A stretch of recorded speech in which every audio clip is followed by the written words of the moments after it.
Chapter 2. Investigators used bright red spray paint to circle places at the crime scene where 3 miles worth of evidence had been discovered. More than 70 circles would be marked to identify Bird's remains alone. Bone, flesh, blood, pieces of a life. It was Sunday morning, and the conscience of a small southern county was about to undergo an unprecedented metamorphosis. Only hours before, the criminals threw the almost 25-foot-long chain into the back of Barry's truck and headed home. Few comments were made during the short ride, but there was one important question. Sean Barry wanted to know why they did it. A shallow response from King revealed nothing, produced a sobering silence. Back at the apartment, talk of an alibi rattled their nerves and permeated their attempt at sleep. King insisted that Keisha Adkins would willingly provide the necessary alibi. Brewer didn't argue.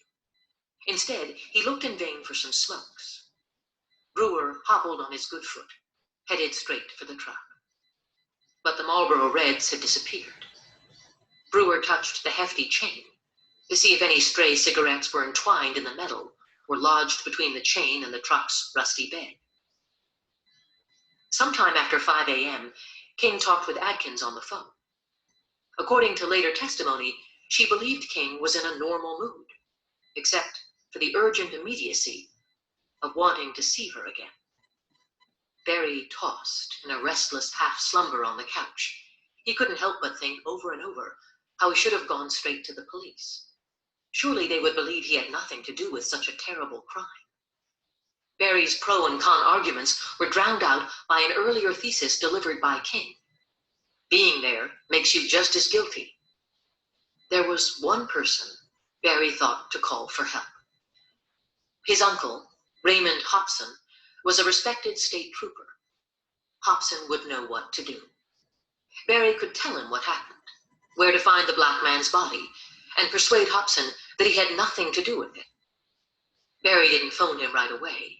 He needed more time to think. The threesome tried hard to relax, settle down a little, but the question of why this crime was committed wouldn't go away. King's answer, "We're starting the Turner Diaries early," did not begin to explain it. Brewer mumbled something about how much his foot, the one he used to kick James Byrd Jr. in the head, hurt. Meanwhile, King smugly told Barry, "Don't worry about it, bro." All three continued to let the buzz of beer wear off, and reality set in as they attempted to gain repose after a morning of murder in the woods.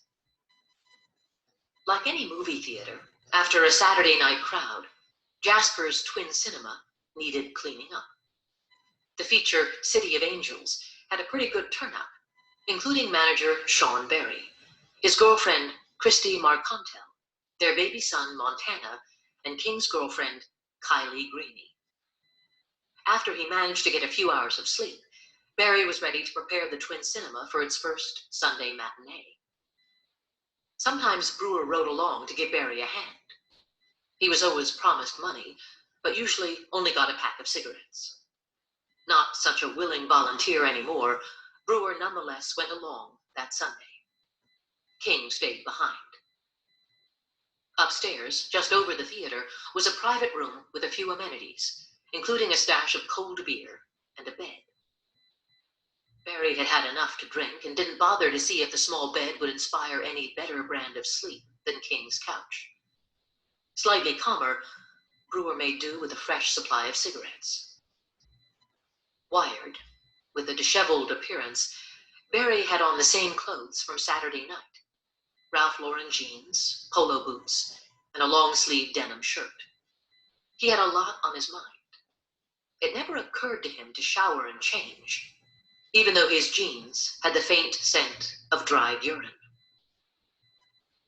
As they straightened up the theater, picking up empty popcorn boxes and moisture-beaded cups, there was little conversation between the two.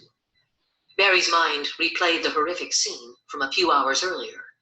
It was like something out of a horror movie. His response, or lack of one, was trapped in turmoil between lips and larynx.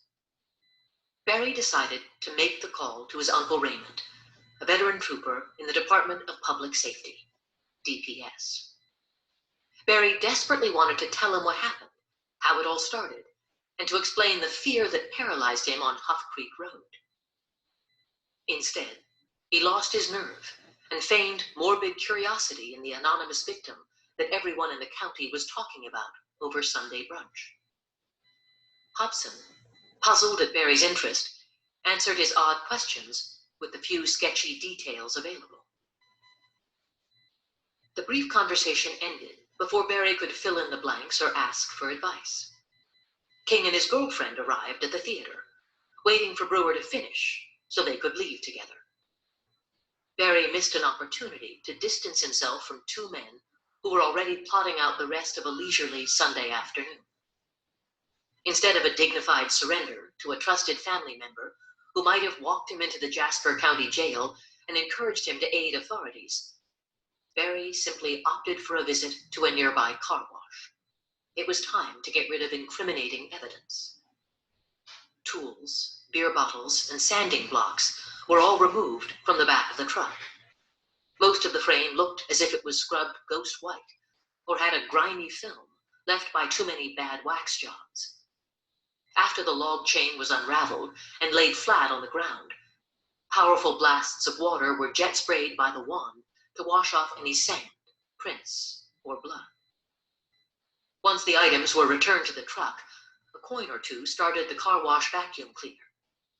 As Barry thought of ways to avoid prison, the machine sucked up dirt, fibers, and any other evidence unseen by the naked eye. Christy Marcantel phoned the apartment to speak with Barry, who had told her he intended to go straight home to bed after work on Saturday night. She was not exactly thrilled to discover it didn't happen that way. At 1:30 Sunday afternoon, King told Marcantel that her boyfriend was still asleep. She wondered if Barry would deliberately avoid her call, if he was upset that another man had bought her lunch the day before. Marcantel had no idea that Barry was hardly in the mood for a domestic squabble. 2 hours later, she was at the movie theater with Barry and Brewer. Something was very wrong. Marcantel instantly noticed that Barry was agitated, though he didn't appear to be jealous. She was sure there was something different about her man, but didn't link his mood to the shocking news that he and Brewer shared with her about a body being found on Huff Creek Road. The Sunday drama lent an air of citified mystery to an otherwise quiet country day. As there are few murders in Jasper County, Marcantel was intrigued, but never connected the sensational crime to the young man she hoped to marry. Rumors poured like bootleg whiskey in the prohibitionist county seat. Townspeople wanted to believe the deed was done elsewhere and the body dumped in their community. Since the murder occurred right near the Newton-Jasper County line, it was easier to believe that nothing so evil could come from their own. Some blamed a revitalized Klan element. Others argued it would be hard to resuscitate something that had never died. Klan or not, law enforcement officials carefully scrutinized similar departmental theories.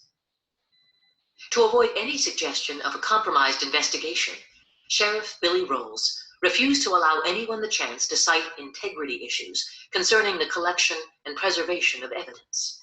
He had no doubt his county department, teamed up with the Jasper City Police, could do the job. Routinely paired for big cases, Rolls's gut instinct told him this case would require more backup than local police could provide. Together, they would need some assistance from the United States government. The sheriff informed the Federal Bureau of Investigation in Beaumont that Jasper needed help with a possible hate crime. A few inner circle critics disagreed with Rolls and weren't too happy he called in the feds. But Rolls, like several other key players, knew all too well how East Texas would be stereotyped by the national media. Even longtime police chief Harlan Alexander had to agree it was a tough case for just one department to handle. "You're not going to be smarter than all of us when we put our heads together," he told a group of reporters. With so many white lawmen roaming the Huff Creek neighborhood for clues and witnesses, word about the murder began to spread across the state like an out-of-control prairie fire. Investigators warned the grieving family not to share specifics with anyone, especially the media. Mindful that no arrests had been made, they did not want anything or anyone to interfere with the capture of those responsible. While Stella and James Byrd Sr. tried to locate their other grown children and get them home as quickly as possible for a family meeting, investigators also prepared for a series of meetings to conduct extensive discussions about what the evidence suggested. Residents were asked to come forward with any information, any details on the whereabouts of the man identified as James Byrd Jr. Lead investigators already knew his family last saw Byrd when he left a niece's bridal shower Saturday evening around 6 p.m. Not far away at the Twin Cinema, Louis Berry joined Christy Marcantel to catch up with his younger brother. Louis was still angry with King from the night before. He and another friend, Tommy Falk, liked to get together and play jam sessions with a black man nicknamed Gracie. Falk played guitar, and Berry played drums, while Gracie plucked bass. When King unknowingly approached a Saturday night party being thrown for Falk, he did not know that Gracie, the host, was black. When King found out, he belligerently refused to enter the black man's home. "If you want to stay and fuck around with that nigger, fine." Louis Berry was infuriated at the insult to such a close friend. But with King and Brewer back at the Twin Cinema, hanging out with his brother, he decided it was a waste of time to hold a grudge, especially since they had so many common friends among their clique. Some of those same running buddies agreed to meet later for a casual game of volleyball to pass the time. 16-year-old Heather Huff was a popular girl who lived about 10 miles outside Jasper in an even smaller town called Roganville. Huff first met King at the Twin Cinema, and they dated 4 or 5 times. Introduced by Berry, she and King were no longer romantically involved, but remained friends. She had only recently met his prison pal Brewer.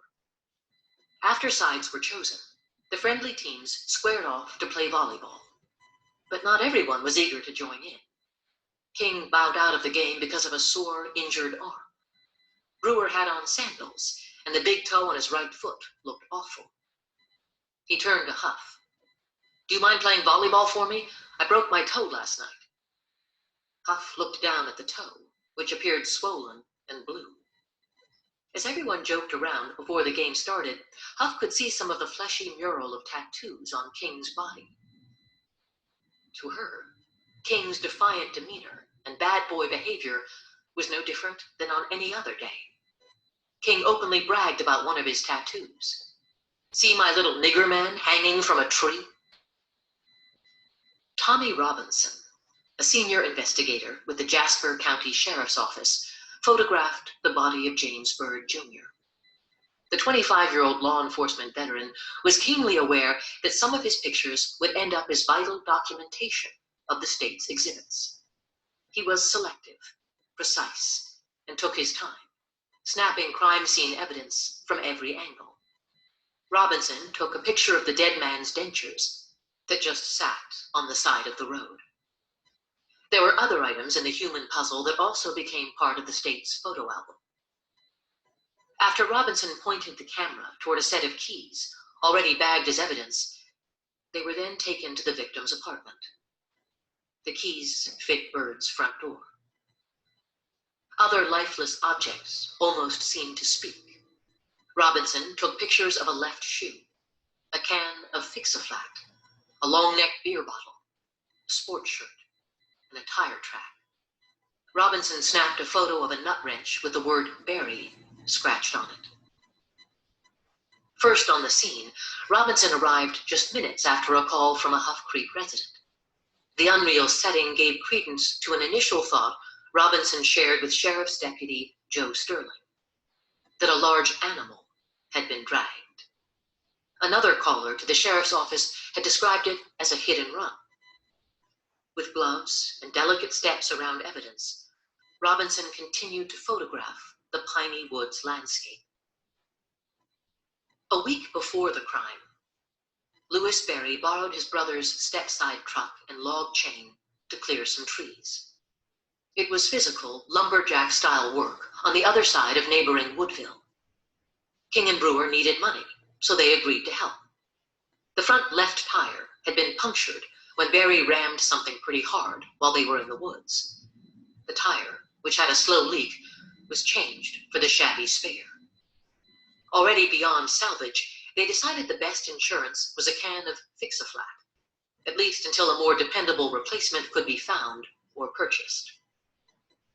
After the bumpy, wild ride the old truck withstood Saturday night, the front left tire finally ran out of air late Sunday afternoon. Before it was parked for the last time on the side of the Twin Cinema, and the raggedy spare went completely flat, Berry's truck made one more short but crucial junket. King and Brewer headed to Tommy Falk's house. The part-time musician lived just 1 mile from the Twin Cinema on McQueen Street. Falk had known his good friend Bill King since he was 10 years old.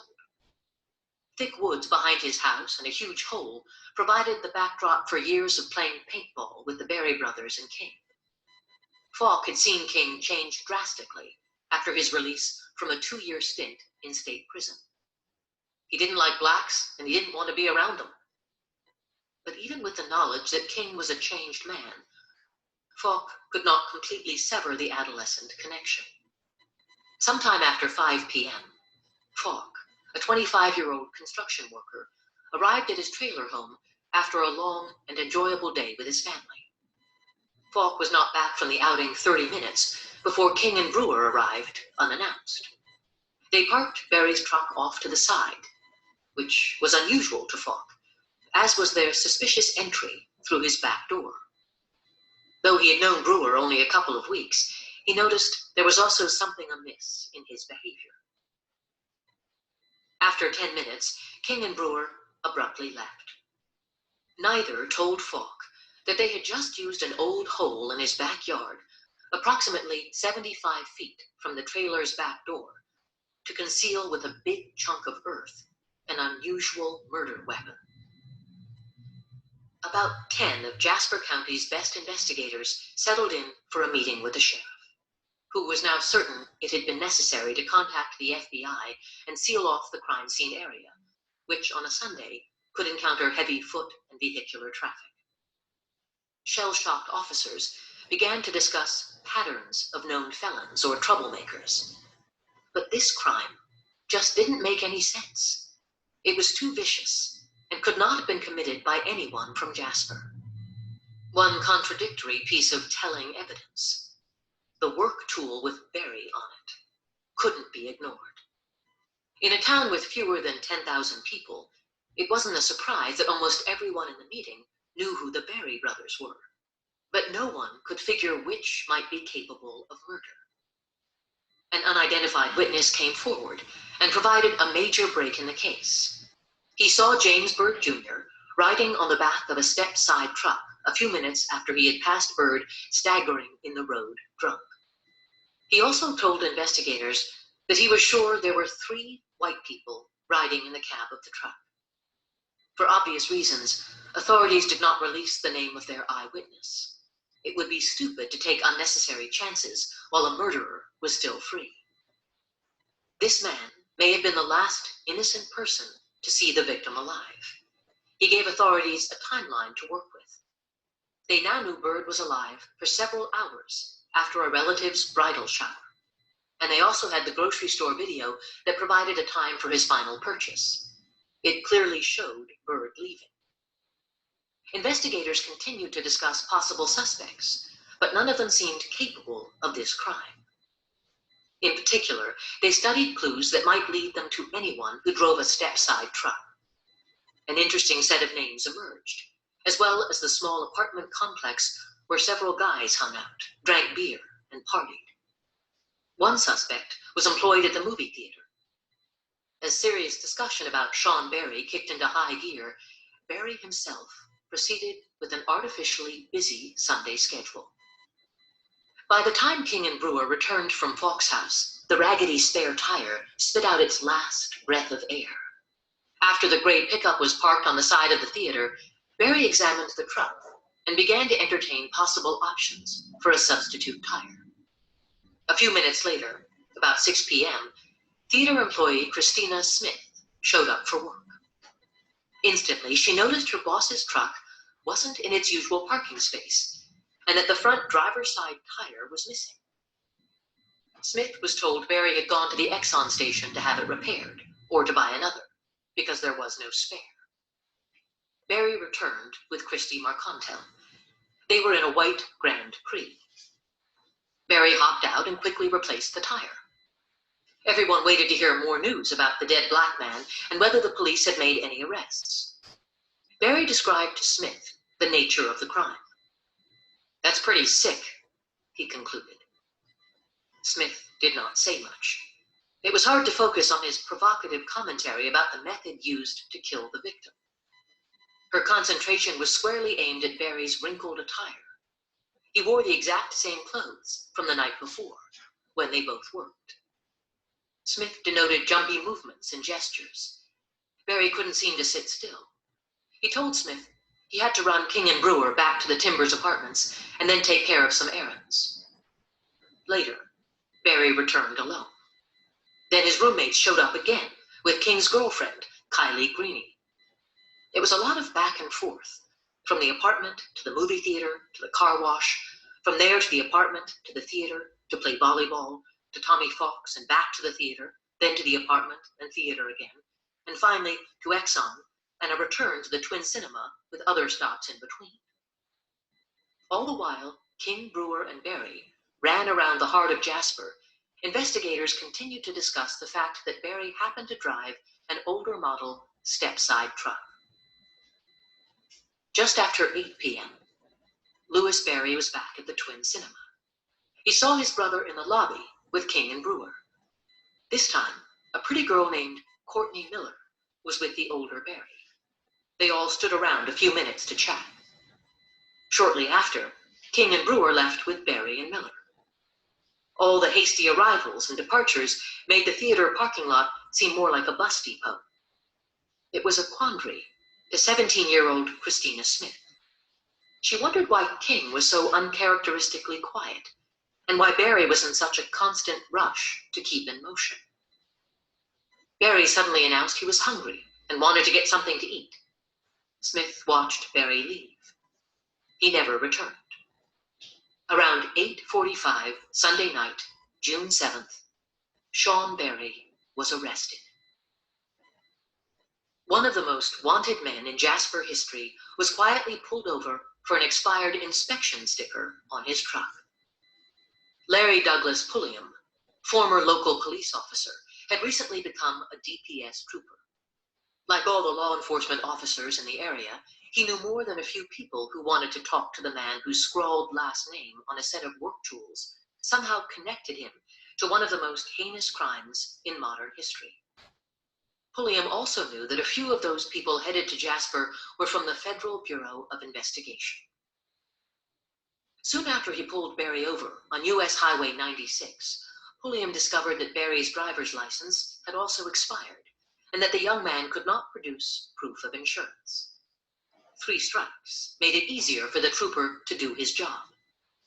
"You have the right to remain silent." Without any mention of the unsolved murder, Pulliam released the pickup to officers at the scene and drove his new prisoner to the Jasper County Jail.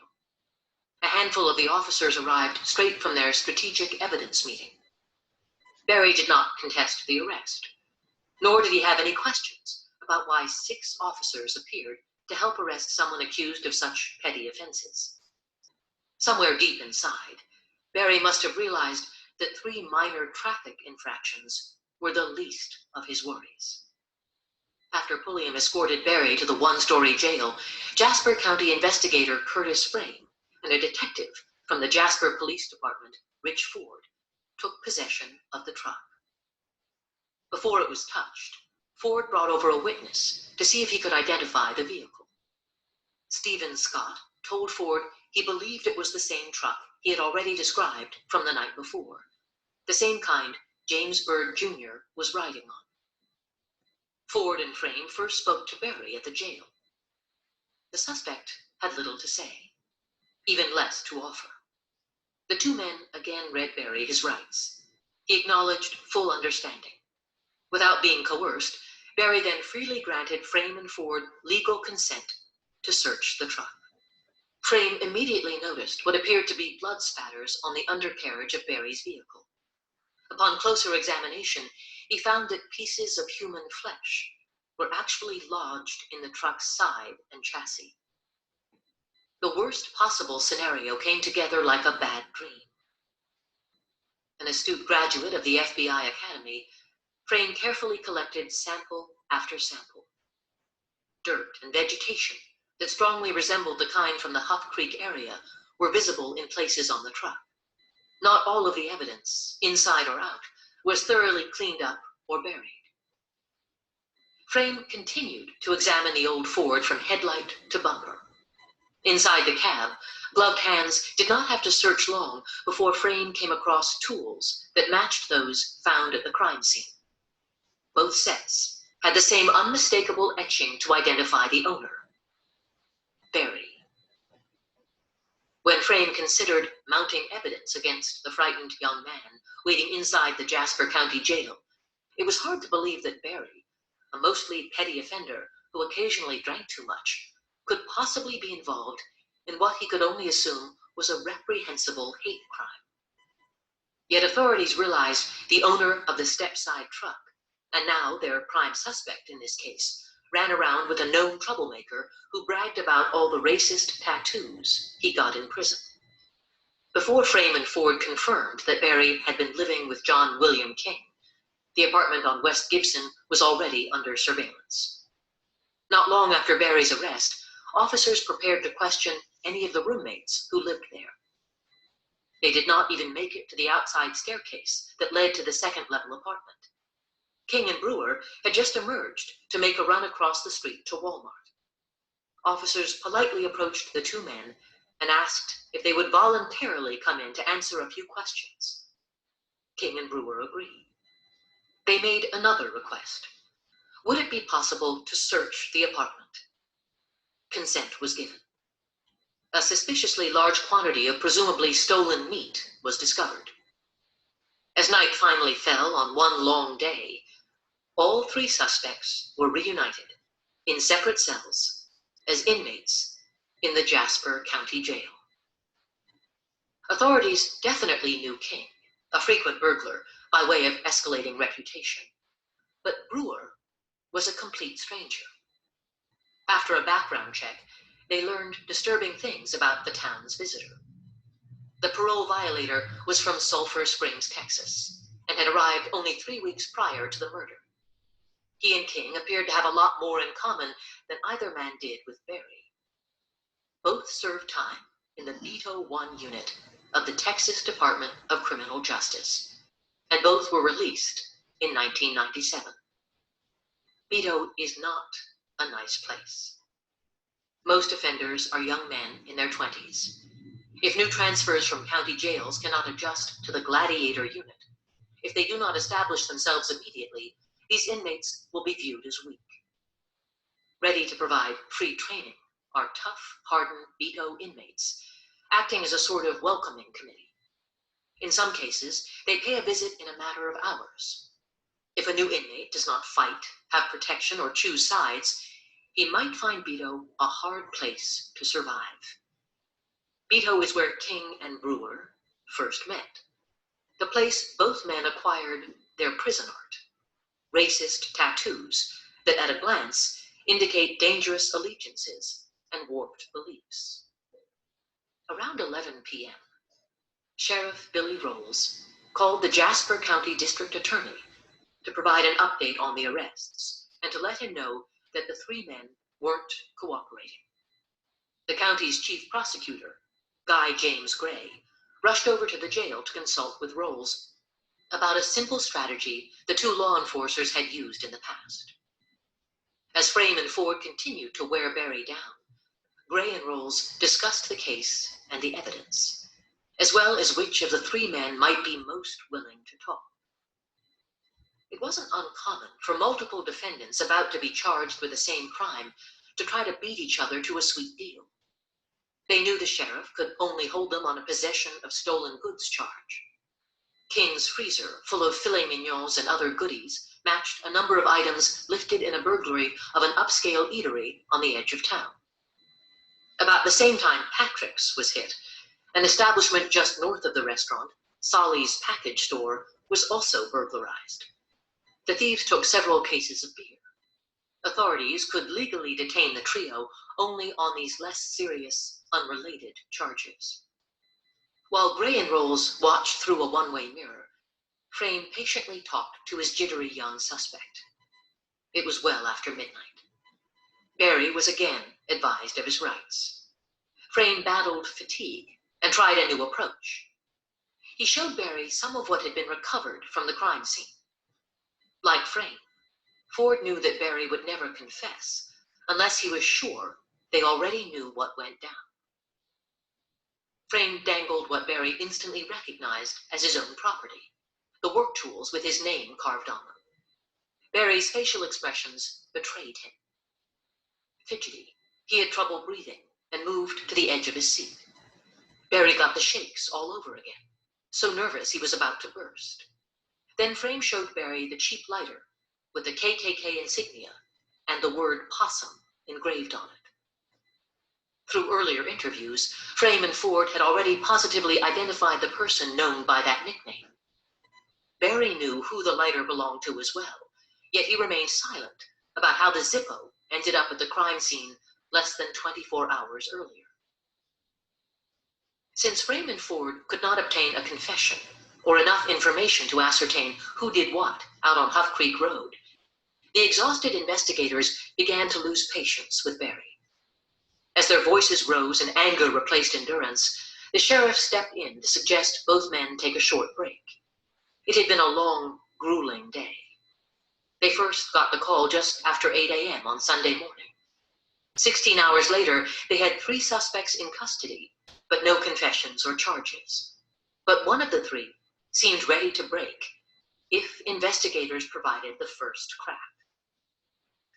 Ford, a large man with giant hands and jet black hair, had personally known Barry for many years and could feel something weighing heavy on his heart. Barry very much wanted to talk, to be free of his guilty knowledge. Once Barry was alone, inside the private interrogation room, Gray and Rolls decided to make their move. Investigators had primed Barry for the good cop, good DA assault. Both men went inside and explained, as calmly as possible, what Barry was about to face and what might happen if he intended to forever remain silent. Gray and Rolls had done this before. They knew that a suspect or criminal was more inclined to see the magnitude of the situation or understand the seriousness of it all when both the DA and sheriff showed up together in the middle of the night. Look, I know you've got a knot in your stomach so bad you can't sit still. Rolls stared at Barry. Indeed, the young man trembled and vibrated so hard the chair could hardly contain him. Gray took a turn. He remembered that Barry not only knew him personally, but he also knew his kids. Gray told Barry that he and the sheriff would not be talking to him if they weren't serious.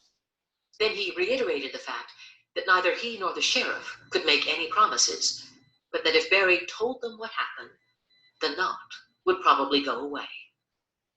Barry needed to tell someone before his nerves cut off his oxygen supply.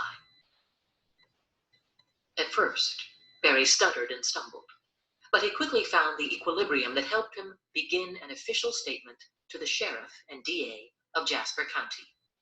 He started to breathe normally again, then explained that Bert died because he was black and had made the mistake of accepting a ride from racists. Barry did not include himself in that descriptive category and denied any involvement in the beating, chaining, or dragging of James Byrd Jr. Just before they stopped Barry to call the investigators back in, Barry told what was on his heart. Hey, those guys will kill me if they can.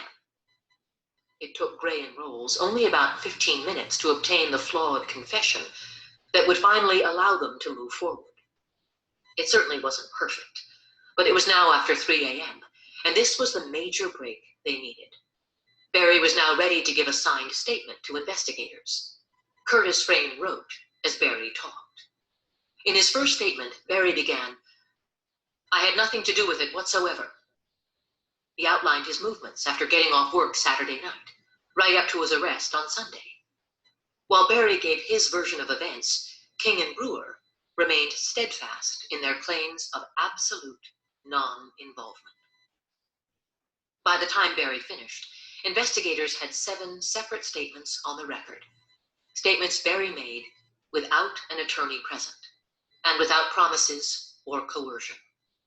Barry talked from the wee hours of Monday morning, June 8th, to sometime late on June 10th, when he finally took an extended break. Frame not only recorded what Barry said, and paraphrased some of it for the written record, he also made notes on discrepancies and inconsistencies in what Barry summarized. Frame told Ford, "While Sean is in the mood to talk, let's just let Sean talk." And so they did. By mid-June, the well of conversation had run dry. Many of these same investigators and detectives had watched Barry grow up, counseled him on stupid mistakes, including a misdemeanor DWI charge in 1996. Or the time before, when authorities thought Barry had learned his lesson, a 1992 arrest for burglary with his good friend, Bill King. Jasper is small, and there weren't many in town who didn't know the Barry name from one incident or another. Even the sheriff liked Sean Barry and described him as a good-looking boy with a history of reckless behavior. Billy Rolls was among a key contingent that wanted to believe Barry. "His uncle and I are good friends, and I feel sorry for this kid." Barry, who expressed a drop of remorse but took no responsibility, was cooperative, visibly shaken, and dramatically different from the other two in many ways. But in a matter of hours, Barry's account began to fall apart. Daybreak crept in. None of the previous 24 hours felt real to Billy Rolls. At first light, the sheriff left Jasper for the Beaumont FBI office, then played the few facts he knew over and over in his mind as he cruised down the highway. By the time he returned Monday afternoon, federal agents were already in place, and the parking lot at sheriff's headquarters was buzzing with reporters who wanted more information. Initially, Barry told Rich Ford he didn't know where the chain was. By Monday evening, however, Barry not only accompanied investigators to Tommy Falk's house to find it, but he walked without hesitation directly to the massive hole in Falk's backyard where it was buried. 2 agents from the FBI and Ford walked behind him, evaluating his actions and mannerisms. Barry knew from King and Brewer exactly where the log chain was buried.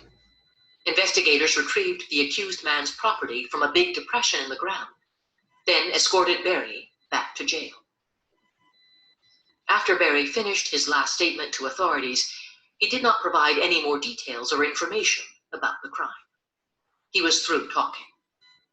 They no longer believed, if they ever did, Barry's assertion that retribution from King and Brewer was one reason he did not help the victim, or come forward right afterward. Barry's story was full of holes. Authorities began to weave a stronger yarn that reeked of self-preservation. Their theory hinged on Barry's fear of discovery, not retribution. Any sympathy, along with his chances for a plea bargain, evaporated as Barry's story continued to unravel. 3 days after the crime, King, Brewer, and Barry were arraigned and charged with murder. The judge ordered all 3 held without bail. The impoverished trio made a request for court-appointed attorneys, but none stepped forward. Judge Joe Bob Golden found it difficult to make appointments, since the usual volunteers who stepped up to defend indigent clients didn't want anything to do with this case. Eventually, local lawyers were persuaded and assigned to represent the accused. Though the presence of an FBI-led multi-agency task force signaled a certifiable hate crime, Jasper officials continued to play down that aspect of the case. Sheriff Rolls summed it up at one news conference. "We have an isolated incident. Guys who are not our kind of people did some stupid stuff." But after documents were recovered from King's apartment that pointed in the direction of hatred and racist prison ties, there was little left to do but confirm to the world what others had already speculated on. Two of the three men in custody, King and Brewer, may have had ties to the Aryan Brotherhood. Authorities knew they met while serving time at the same prison unit near Palestine, Texas. New information trickled in each hour. Jasperites were terrified. Black residents who had never supported the death penalty in their lives urged the DA to find a legal way to seek the death penalty in this case. Blacks in East Texas, particularly those in the Huff Creek area, were overrun with gossip and innuendo that other attacks against minorities were being planned. Sheriff Rolls even had to dispel a rumor that another black man had disappeared and was missing.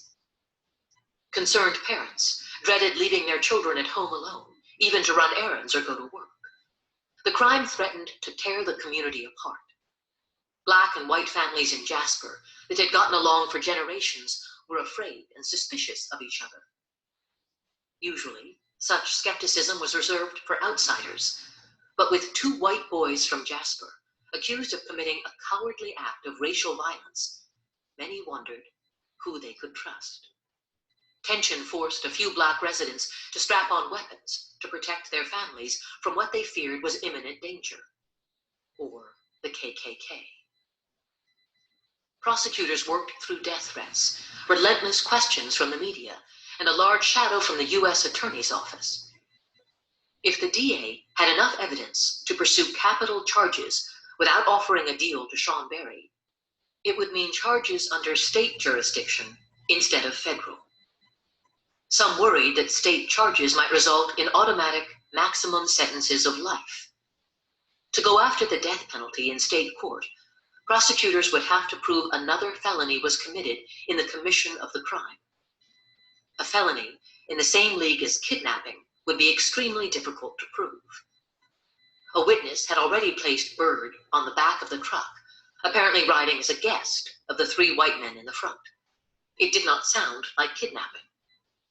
Federal jurisdiction could easily argue that Bird's civil rights were violated during the murder.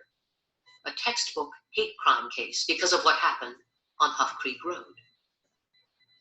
Guy James Gray's sleepless nights were just beginning as he heard from people who wanted punishment meted out by Texas itself.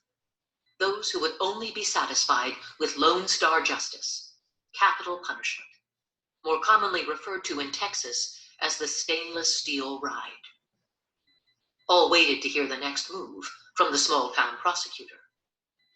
When Brewer's lawyer informed the ex-con of all the international publicity the case was generating, Brewer was stunned. He could hardly believe it. Public defender William Morian told reporters his client was scared as hell. Another terrifying reality for Brewer was his denied access to King. Though they could not verbally communicate, they knew through attorneys and the jailhouse grapevine that Berry had attempted to cut a deal. King and Brewer began to send each other kites, secretly delivered letters passed to one another by jail trustees in exchange for small treats like candy bars. Before long, authorities drew blood, measured feet, and took photos of all three defendants and of each of their tattoos. Prison officials in Huntsville verified that King and Brewer were never members of the Aryan Brotherhood, at least not while serving time. They also confirmed that a few tattoos both men sported were signs of membership in a smaller group, the Confederate Knights of America, CKA, which they told Jasper County officials was a clique closely affiliated with the Klan. Berry had only served county jail time in boot camp and had no such known affiliations. Before King and Brewer were transferred back to state prison to await trial, Jasper County jailers noticed newly scrawled graffiti inside King's cell door. They found the words "White Pride" and his prison nickname, Possum, as well as a bold declaration that left little doubt as to the strong feelings about his former friend. King had written, "Sean Berry is a snitch-ass traitor." Part 2. A Job to Do. Chapter 3. Stella Brumley fondly recalls the last time she saw her younger brother alive.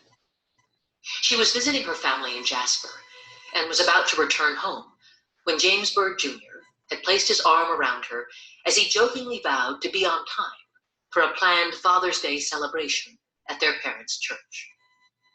Vivid images of her sibling at the piano, playing the trumpet, or just walking away that Saturday as he said, "I love you," flash through Brumley's mind.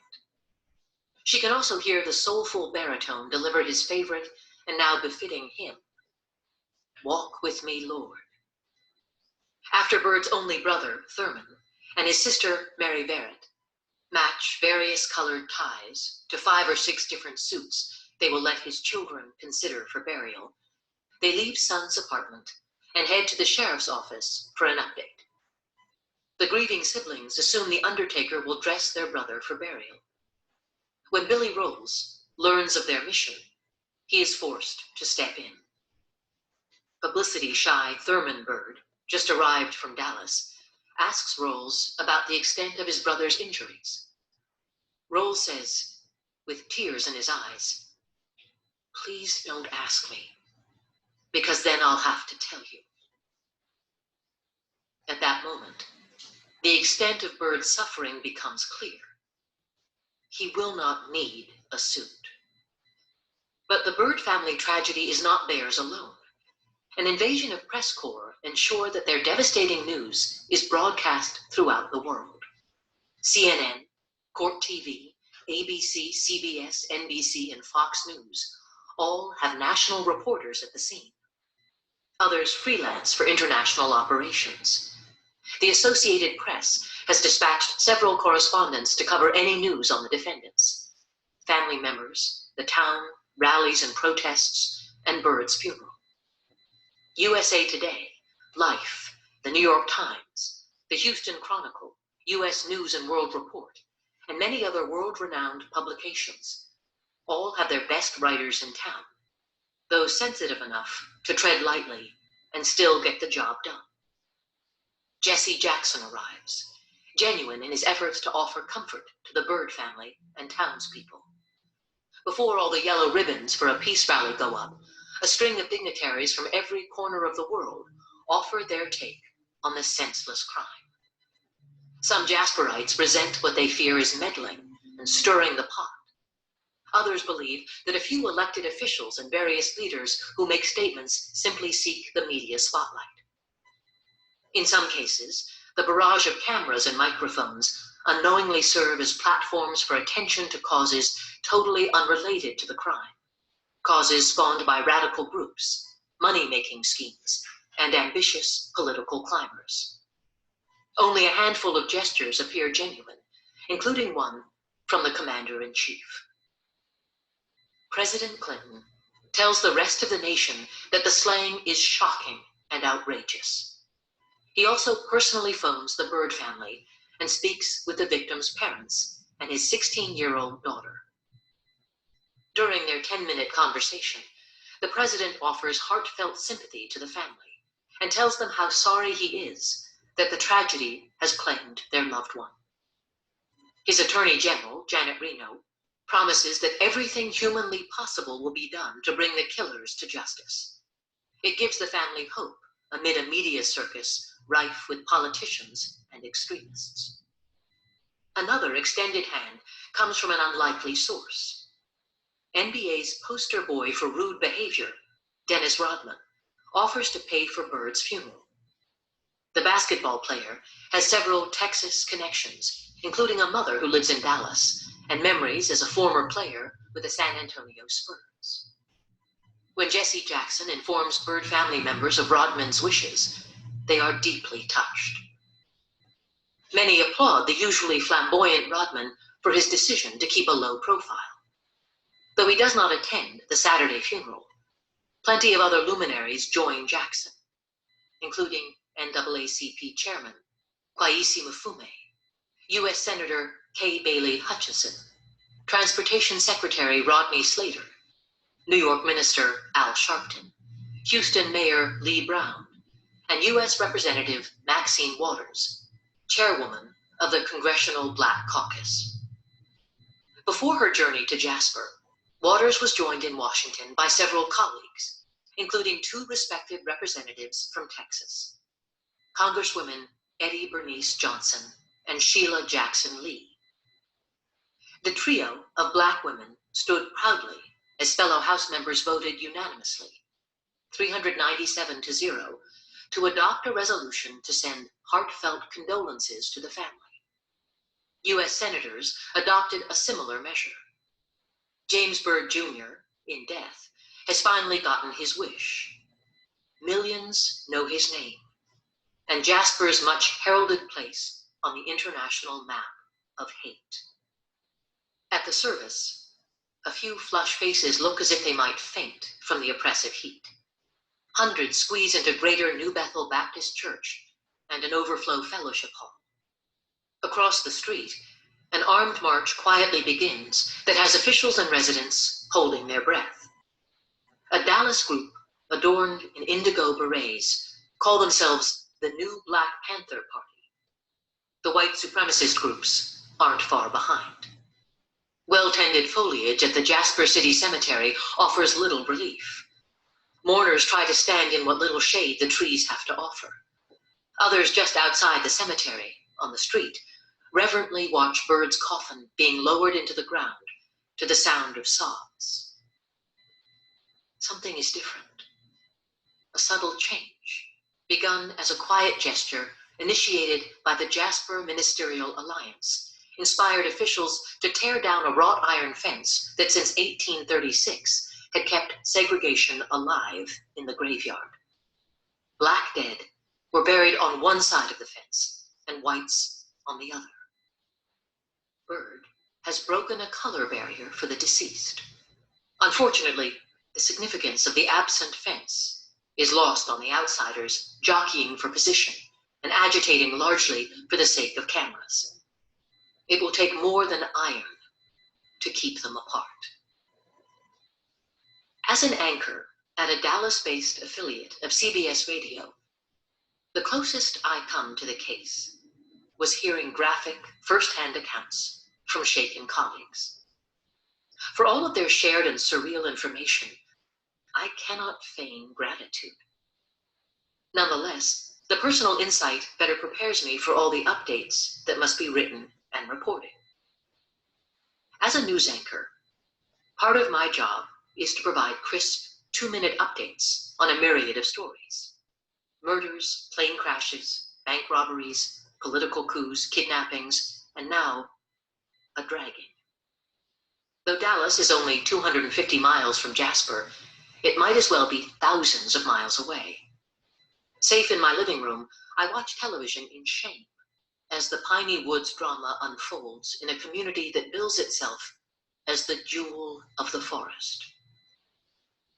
A Monday evening rally for racial healing follows Byrd's touching memorial. Hundreds sing "We Shall Overcome" on the courthouse square. They listen to prayers, promises, and condemnations of the crime that has attached an unwanted stigma and burden to innocent Jasper citizens.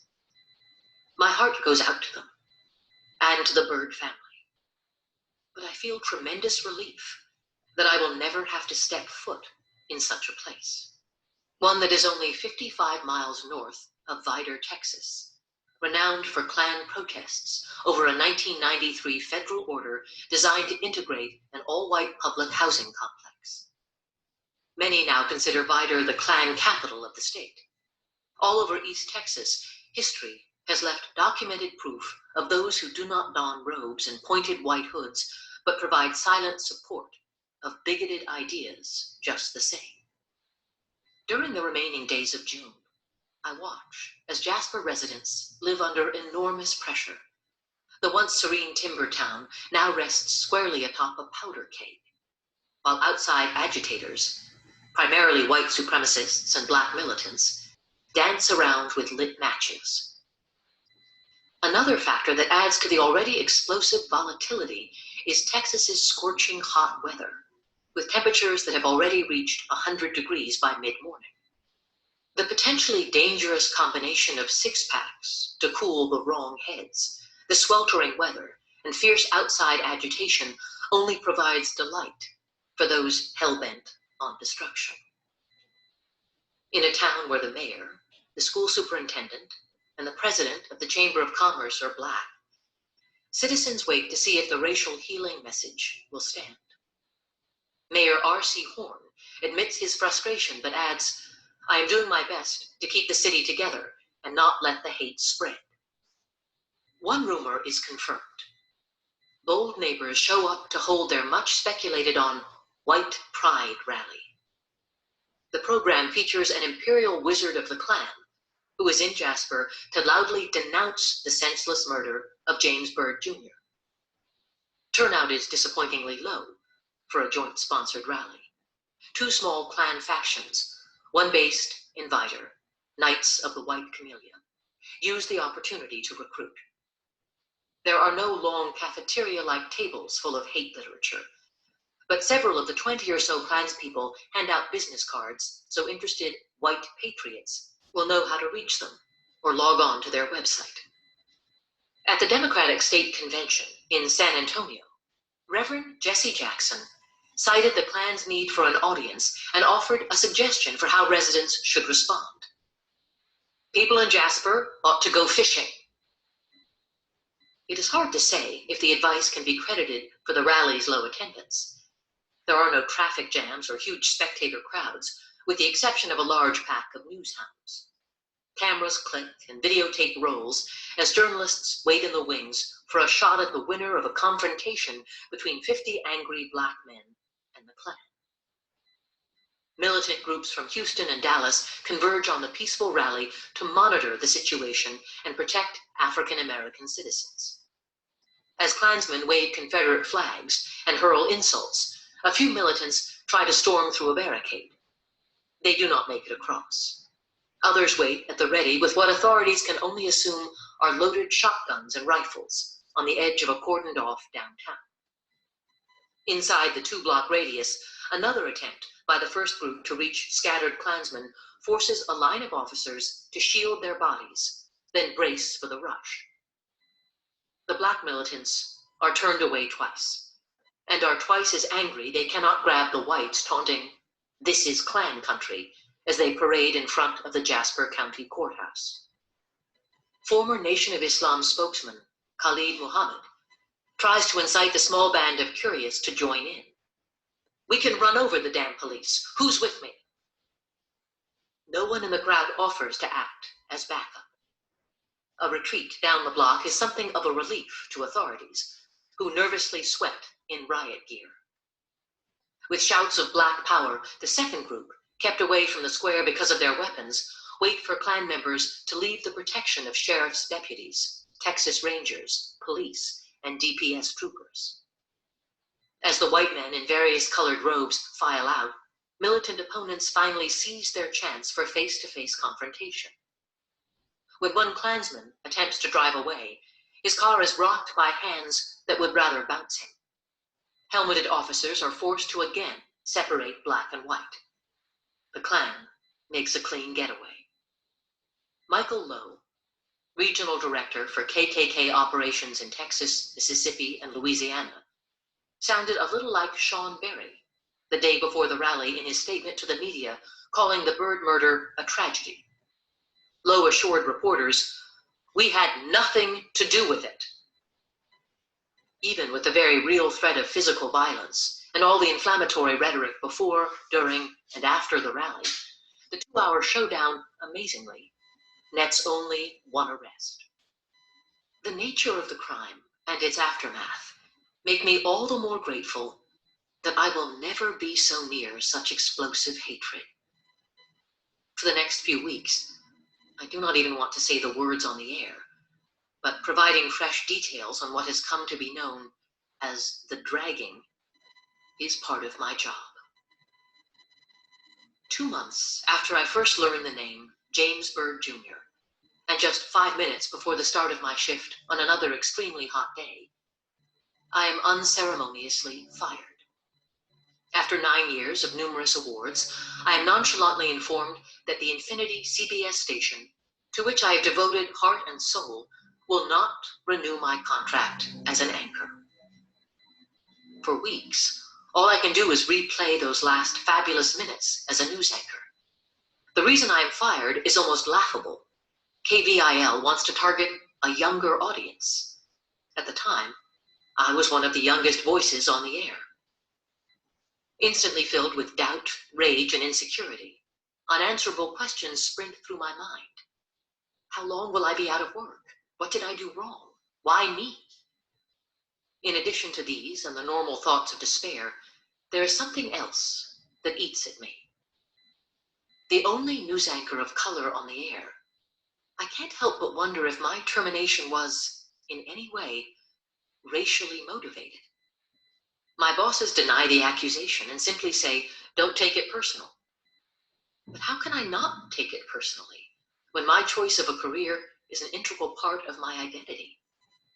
5 months later, pride and bank account diminished, I reluctantly take a job with a different radio station, but one that is owned by the same parent company that let me go. A sort of twisted little irony. The new sister station didn't even know I was available and would have jumped at the chance to have me earlier, saving me thousands of dollars, loss of benefits and vacation time, not to mention humiliation. Not a day goes by when race isn't on my mind. Not because I'm obsessed with it, but because others are so willing to provide nasty reminders that I am out of my place. To counter negative stereotypes of Black America, I've always tried to do programs that promote inclusiveness and racial awareness. In fact, 2 of the awards I won for KVIL pay tribute to the Martin Luther King holiday and Black History Month.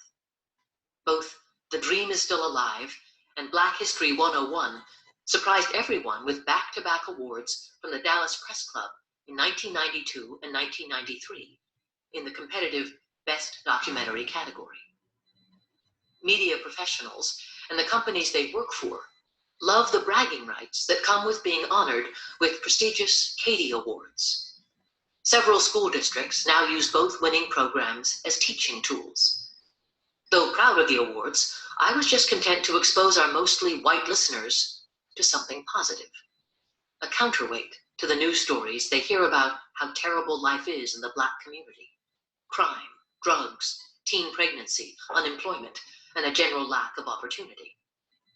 3 months before the world and I would wake up to the horrifying news about Byrd, I was intensely engaged in 2 other major projects, both designed to promote racial tolerance and healing.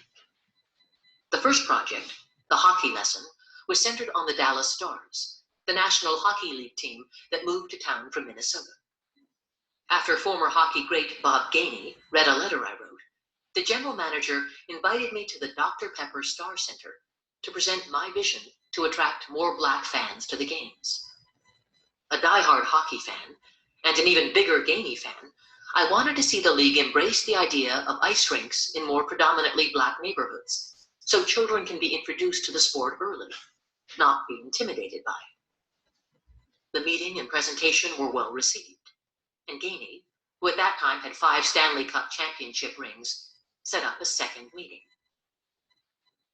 Less than a week later, my role continued as I sat across from Ron Kirk, the immensely popular first African-American mayor of Dallas, to ask that the city support a proposal I had written to bring different cultures together. Dallas is a very racially polarized city. It had taken 6 months to convince the mayor to even consider scheduling a meeting with a member of the largely distrusted media. After months of badgering, he finally agreed. We got off to a rocky start, but we were soon arguing like 2 legal foes. The Jack Evans Institute for Racial Healing was named for a beloved mutual friend who happened to be a former mayor of Dallas. Though Jack was only a one-term mayor, he was a wildly popular businessman, characterized by many as a compassionate visionary who left his imprint all over the city, including the world-famous Morton H. Meyerson Symphony Center. Just weeks before his death, at the age of 73, we had agreed to work together on a book about a prospective model church with an equal number of Black and white leaders to show unity in religion. Jack had even found the property where he envisioned the church of the future would be located. Now, I was proposing a tribute to Jack Evans in which, over the course of 1 year, the city would implement 12 ideas, one for each month, wherein the races would work together. At the end of the meeting, Mayor Kirk shook my hand and pledged his support to a very creative concept. After the crime in Jasper, I took a long, hard look at what I was working on and didn't know if I had the strength to see these and other projects through, or if I even wanted to. Sadly, it seemed that all the hard work to enlighten and educate had been in vain. Despite my efforts and those of others, 3 alleged racists dragged James Byrd Jr. to his death. Swallowing my pride, I started my new gig, a demotion from my old anchor position as street reporter for KRLD in January 1999. After a mere 10 days on the job, the robust news director many call Big Daddy for his hatred of mendacity enthusiastically summons me into his office to meet out the first major assignment. Over veteran reporters clamoring to go, Jack Hines instructs me to pack my bags for Jasper, Texas. His excitement can be heard all the way down the hall, above the noise of Wall Street bells, multiple interviews, and keyboards clicking at a furious pace. All the color drains from my face as I glare at Hines. I want no part of the upcoming February trial of John William King, one of the 3 accused in the dragging murder of James Byrd Jr. Hines swears he is not just sending me because I am Black, but because he believes I will provide the edge he wants. But the last thing I want to be is in Jasper, to be thrust into the center of such a racially charged national story. Still bitter about being fired, and then forced back under the corporate umbrella that pushed me out in the rain to begin with, I wonder if I can bring objectivity to this story. I instantly bring up the vigorous duties of motherhood, but Hines doesn't buy it. When I ask my new boss at KRLD if there is someone else he might send in my stead, he answers, "You demand." On State Highway 63, I head east and crack open a window to smell something almost impossible to get a whiff of in Dallas: winter's fresh air. On the horizon, the strawberry-hued sunset melts into a touch of banana and orange that is splashed onto a canvas of blue sky. I can hardly concentrate on directions, so strong is the desire to admire this beautiful evening sky that wraps itself around Jasper. From 63, there is a right turn off the main highway that places my car on a deceptively isolated farm-to-market road that is simply marked FM 1408. The road is wide enough for 2 lanes and 2 cars. I travel at a pretty good clip, around 55 miles an hour. It takes only a few blinks of the eye for the small city to completely disappear. Less than 2 miles later, I am on the infamous Huff Creek Road. The sky, so beautiful only seconds before, now seems a bad omen, a willing witness to unspeakable deeds. I question out loud what is left of my sanity. I continue down the unlit 1-lane road that leads to a tiny wood-planked bridge.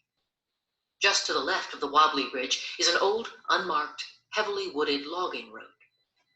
To my immediate right, in between rows of towering pine trees, is an old raggedy floral print sofa with popped-out springs, an ancient television minus the screen, and other discarded items. I shake my head in disapproval that man's tattered trappings spoil such an appealing landscape. Logging roads, exactly like this one, are a part of my 40 acres and a mule heritage.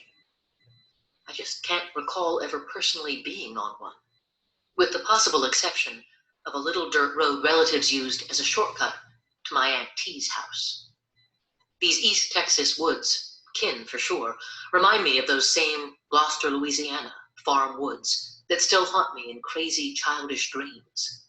Woods so dark, it was impossible to see your own hand in front of your face. And now, childhood memories merge with new fears. Naive enough to believe I'm up to the challenge, I pull over and start to walk the route taken by the murderers. Outside the security of a rented evergreen minivan, I foolishly bend down to touch the ground where James Byrd Jr., a man who could have easily been my own 49-year-old brother, was first chained to a pickup and dragged for 3 miles.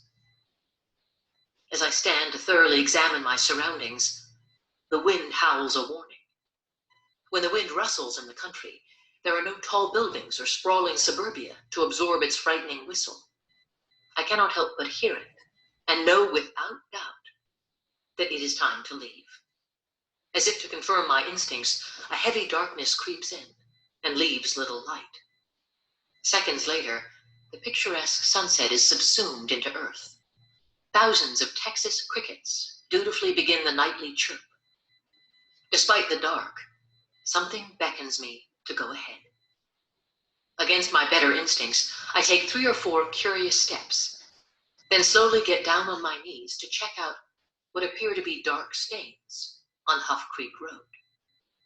Only on closer examination, through thick gold-framed glasses, do I discover faded evidence rings left by investigators who circle items they find at the crime scene. It is easy to trace the former reddish-orange dusty circles with my index finger. Having researched the story before this trip, I'm familiar with much of the evidence. Chills run up and down my spine as I imagine the contents of the faded circles. Byrd's keys, his wallet, a baseball cap, a watch, and more. Once it gets totally dark, I fight an intuitive, understandable apprehension that I cannot be out on this road in pitch black darkness with gory details of what has already happened to one person of color. It is time to go. It is still East Texas at night, in the woods. I am more afraid than I have ever been. As I turn to run back to the limited sanctuary of the minivan, fresh fear icing through my veins, I can only imagine what James Byrd must have felt like out on this road. Outnumbered, overpowered, and all simply because of the color of his skin. At that moment, I stop hating the job I had been dispatched to do. I forget the blame game. I finally forgive those who fired me. The sorry search for excuses ends on Huff Creek Road. On the way out, I backtrack so I won't get lost. I retrace all my steps out of the heavy woods, back to FM 1408, onto 63, and into the welcome light of the city. Back in the small hotel room, my hands continue to tremble, clasping my right hand around the left to discourage the movement. I need a quick shot of whiskey, or a long, slow drag of a cigarette to calm me down. I can't sit still, so flushed with the knowledge that after this excursion, I will never be the same again. Hard liquor is an almost foreign companion I rarely invite for a visit. But seeing the evidence markers on Huff Creek Road had a way of making strange bedfellows seem like appropriate associates. I can appreciate the opportunity to down a cognac, cheap, rot gut, or anything else with a little kick. Jasper's dry status limits my options, and I don't know any of the local bootleggers. The closest I come to Jim Beam, Jack Daniels, or even Yago Sangria is a new bottle of Tylenol PM right next to a Bible in my still unpacked luggage. A short time later, I call home to speak with my two children. The youngest grabs the phone first. "Mommy, are you coming home tonight?" As an anchor, I never traveled, and Brandon, who is only 6 years old, struggles with my absence. His big brother, Roderick, puts up a brave front and bombards me with a number of questions that clearly reveal how worried he is. Since he's almost 16, I cannot lie or get him to change the nature of his interrogation.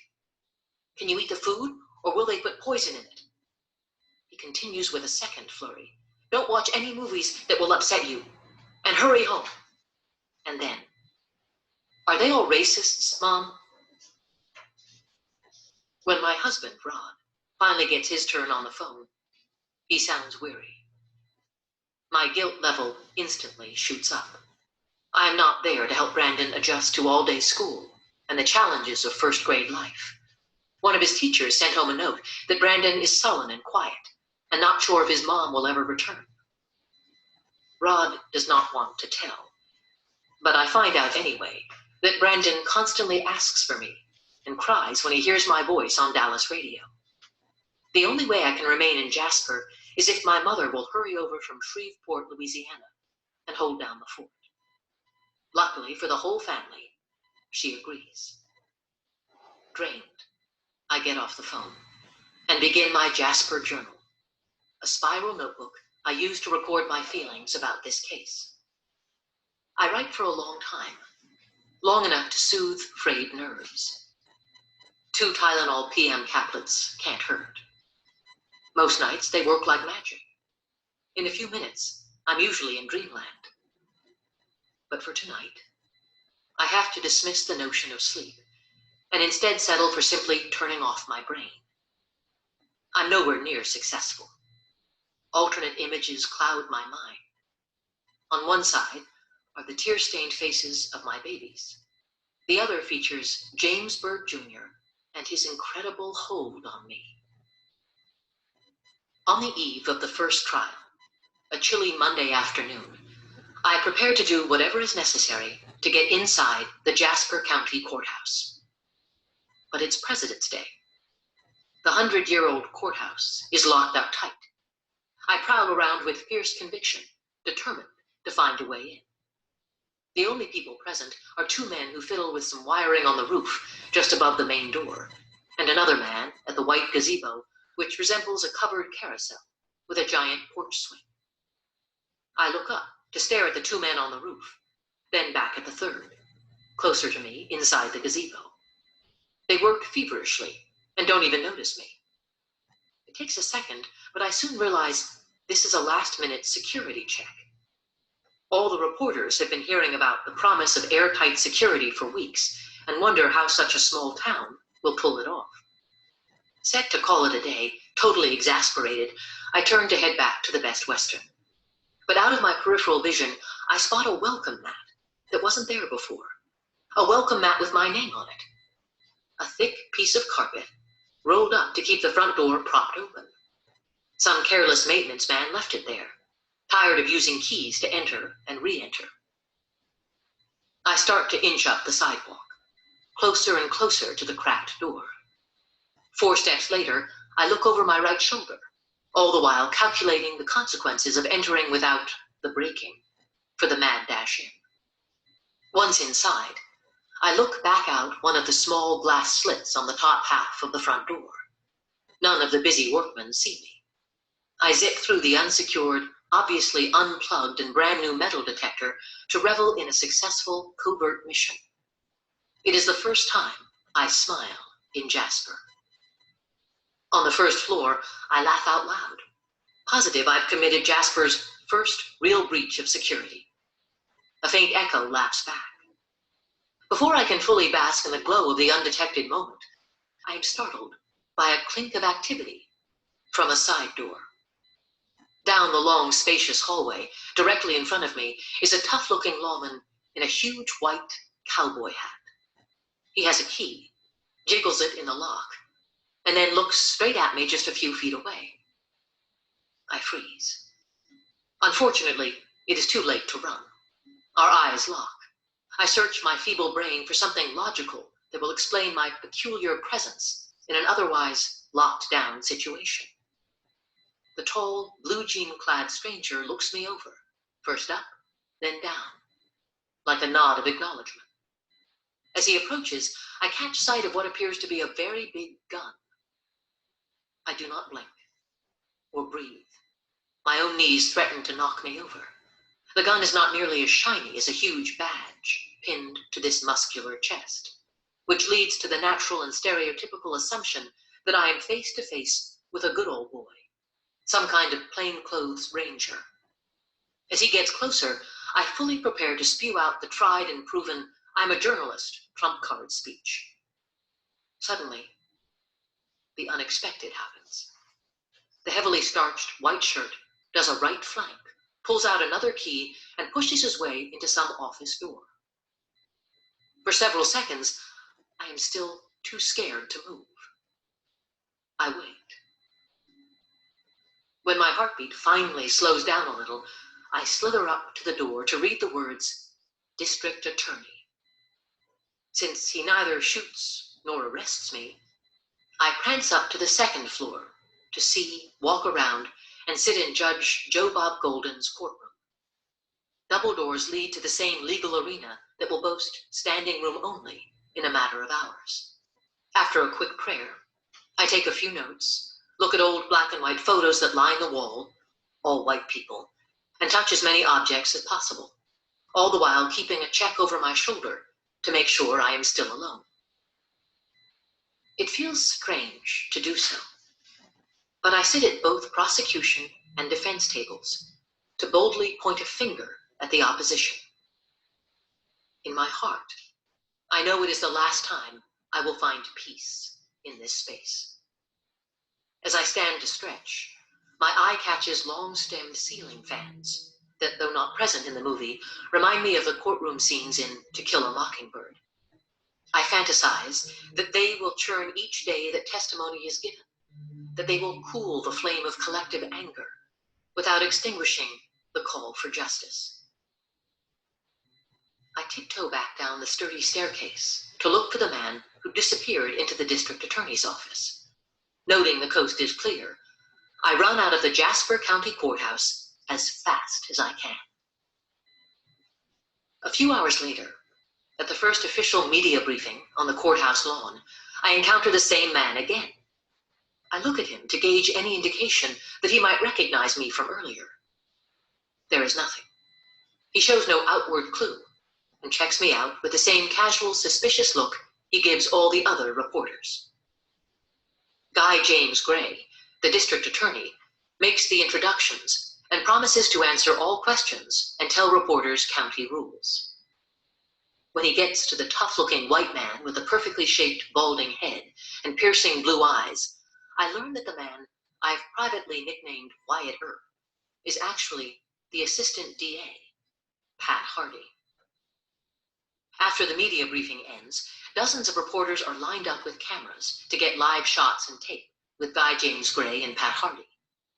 I do not speak with either prosecutor. Some of the other players, mostly from the U.S. Attorney's Office, are also besieged with interview requests. Jack Hines will never forgive me if I don't have fresh tape for morning drive live reports, so I stake out a spot in a long line of hungry news people. Because I work in radio, a medium considered a dinosaur by many, my position on the journalistic ladder is somewhere behind network television, print, cable news shows, and whatever else remains. I patiently wait my turn and grab at different people who can grant exclusives. My once aggressive reporter's ability to push inside the pack is buried somewhere deep under the anchor persona I try hard to shake. But instincts die hard. One thing is certain. I am not interested in interviews with a group of folk.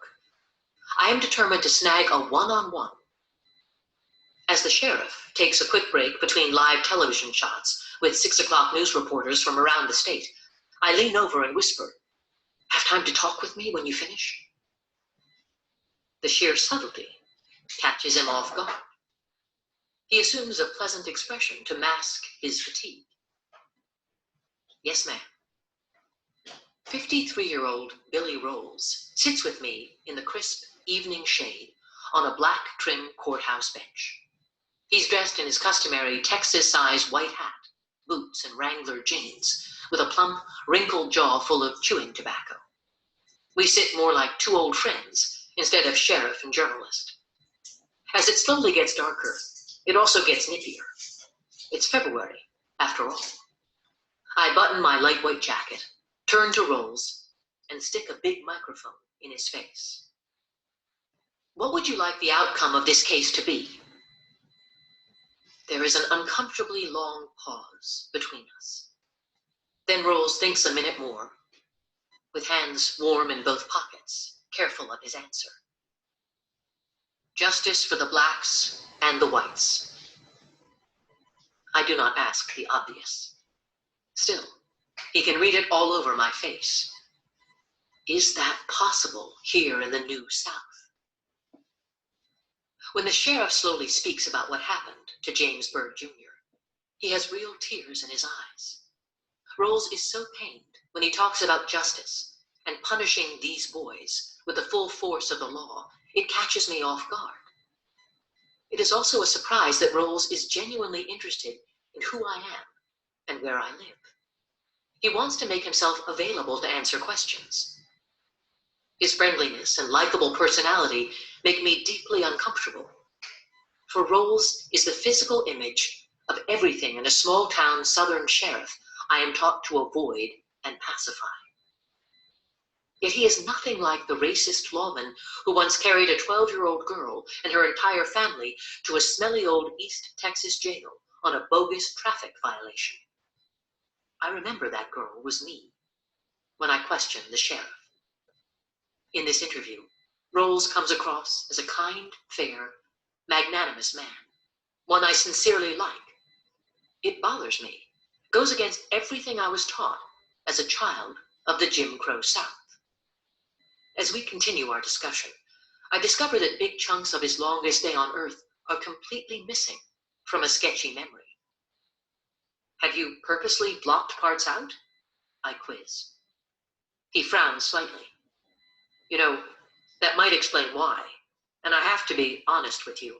I don't like to talk about, think, or recall Sunday afternoon, June 7th, 1998. As emotions surface, I feel a sharp tinge of guilt at all the probing questions that I must ask.